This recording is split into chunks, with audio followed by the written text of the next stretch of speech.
What's up, guys? This is the Gospel according to Mark with a C. He is I, and I am he.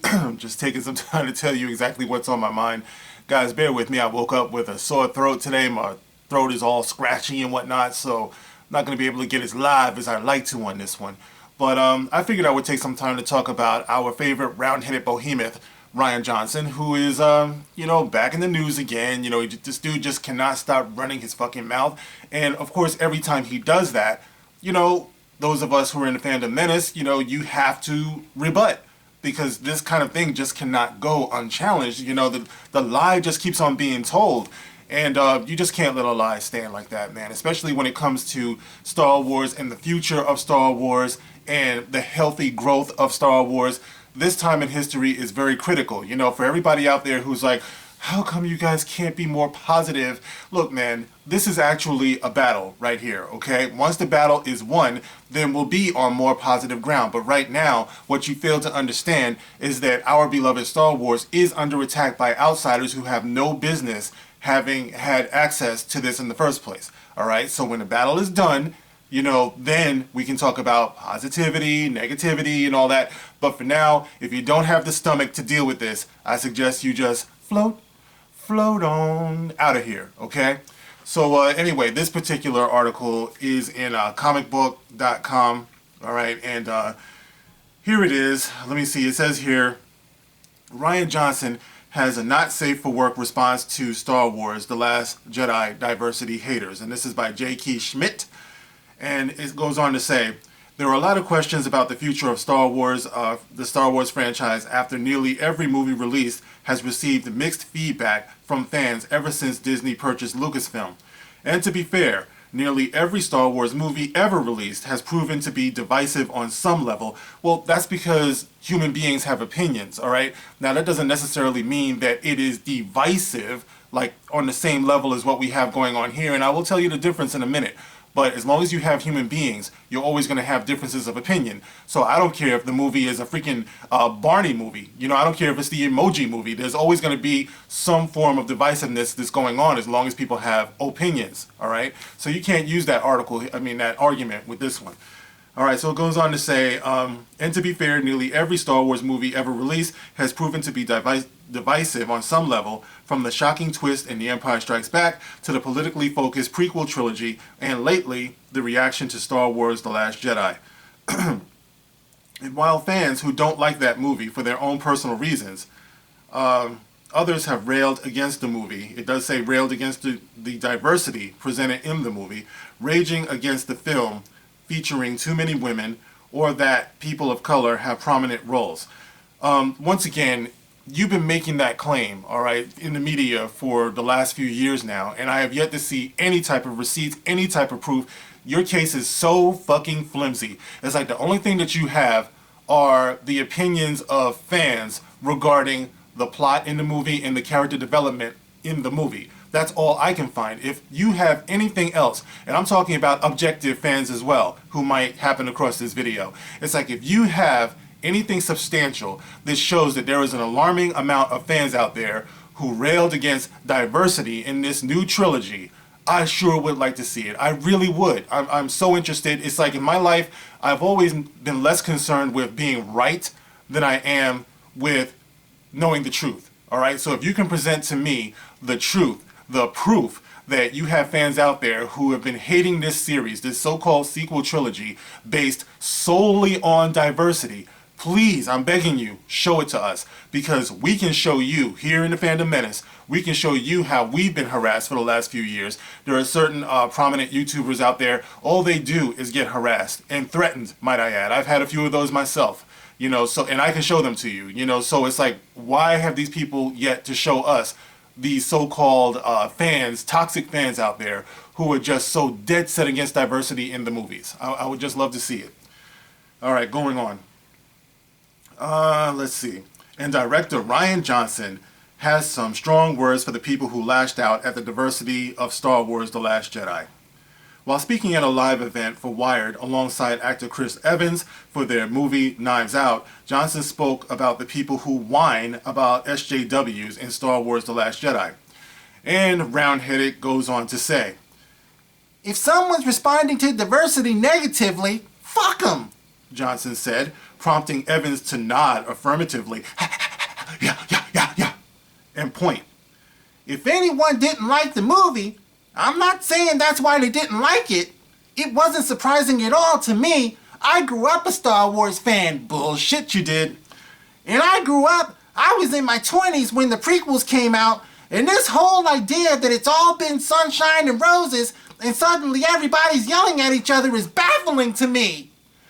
Yes, Rian Johnson, something tells me that that's not the only thing that's baffling to you. Star Wars is baffling to you. You're the one who said that you couldn't understand or appreciate The Empire Strikes Back when you saw it. You're just a little bit slow on the uptake, aren't you, my friend? Alright, let me explain to you the difference, Rian Johnson. You fucking thick-headed prick you. Alright, here it is. Back then, yes, Star Wars fans did engage in debates, and some of it did get spirited. You know, there were a lot of voices out there who were lifted up, who were very strongly opposed to different aspects of the story. This is true. But let me explain to you the one big difference between then and now. All right, as far as I can tell, back then, all of the battling, all of the differences of opinion and shit like that, it stayed between the fans, in the fandom. We never had a fucktard like you.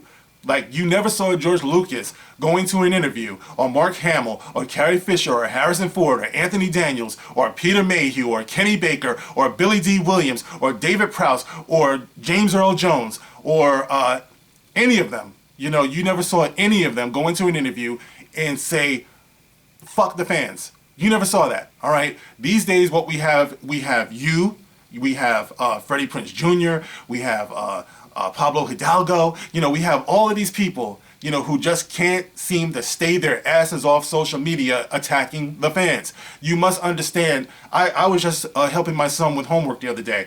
We were talking about the concept of cause and effect. He's in the fucking 5th grade. Rian Johnson, are you not smarter than a 5th grader? All right, this is what you learned back in the day. This is what all of us should have learned. There is a cause and there is an effect. The difference is you don't know how to take criticism for your piece of shit film. It had plot holes, it had bad character development, it was a complete waste of fucking time. Alright, let me tell you something about the fans and diversity, alright? These are the facts, you idiot, okay? As of The Force Awakens, everybody knew that Rey was going to be the focus of the film. Everybody knew that Finn was going to be crucial to the film, or so we thought. Everybody knew that Oscar Isaac was going to be there. None of these people are Caucasian, okay? It's like we all knew going into The Last Jedi that it was going to be a woman and some so-called non-whites, okay? We all knew this. Alright, so where is your narrative fucking coming from when you say that people didn't like your movie? We went in there, you guys like to brag about all the billions of dollars that you made, that you robbed people of in episode 8. Well, you wouldn't have been able to do that if we didn't go in there spending our money knowing damn well that we were going to see a woman and some non-whites in there. Everybody knew this. It wasn't until the money was made, it wasn't until we walked in the door, sat down in the seat, and started watching your bullshit film that we all said, this is some bullshit. All right, and we dared to walk out of the movie theater and actually be vocal about it online, as is our right in a free society, unless you're against that. You know, so we knew these things. All right, the only reason why we spoke against the film was because of, like I said before, for the millionth time, the poor plot development, the poor character development, you know, your lack of vision. You know, you thought that you were going to be able to hide behind all of the technical wizardry of the film. The film looked wonderful. I always say that. Nobody is denying that, okay? Nobody is denying the talent of the actors. Well, that's a matter of opinion. But I'm just saying, nobody just hated the actors. We were all very vocal about the characters. That's all it was. All right, Rian Johnson. So you can't stand the fact that fans exist, all right? People can't stand the fact that the fandom menace exists because they like to focus on the word menace, all right? And they don't like the fact that people can actually be so passionate, because these days it seems like so many people are walking around here without passion, you know? So you get a lot of hatred for the people who actually do have that.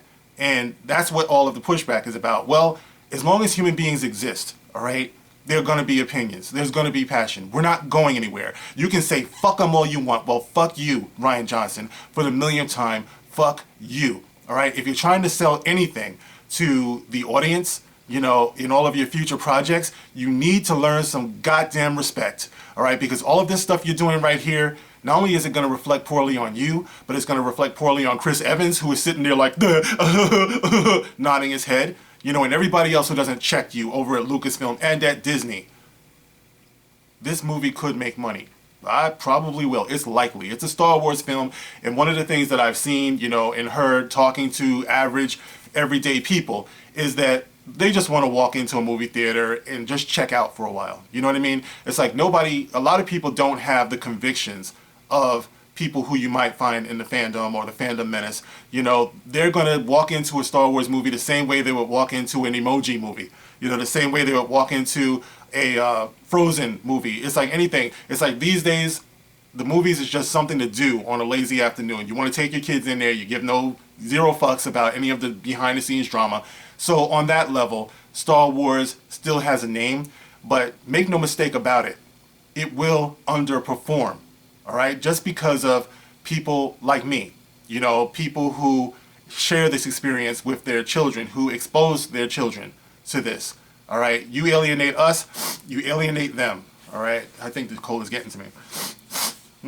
But anyway, that's what this is all about. All right. So Rian Johnson, consider this my clapback. I mean, there you go, for what it's worth. And, you know, get down into the comment section. You know, all of those who think that the Fandom Menace is just some flimsy vocal minority, don't just take my word for it. It's like, go through my comment section. Their voices are just as important, if not more important than mine. Go through the comment section of others, you know, who have even bigger channels. You know, go through their comment sections. I mean, there's millions of people out there who feel this way. And I suspect that it will grow after the release of the trash that is episode 9. So anyway, like I said, guys, you are welcome. Get in the comment section, make your voices heard. You can like, you can share, and you can subscribe. That's the only way we continue to grow. Hashtag I am Fandom Menace all the way. That's what I do wherever I go. So yes, guys, and you can catch me on Twitter as always. And of course, when you subscribe, hit the all button, okay? So you can always get your notifications. It is very important. All right, guys, that's it for now. I'll catch you on the next one. This is The Gospel According to Mark with a C. Rock on.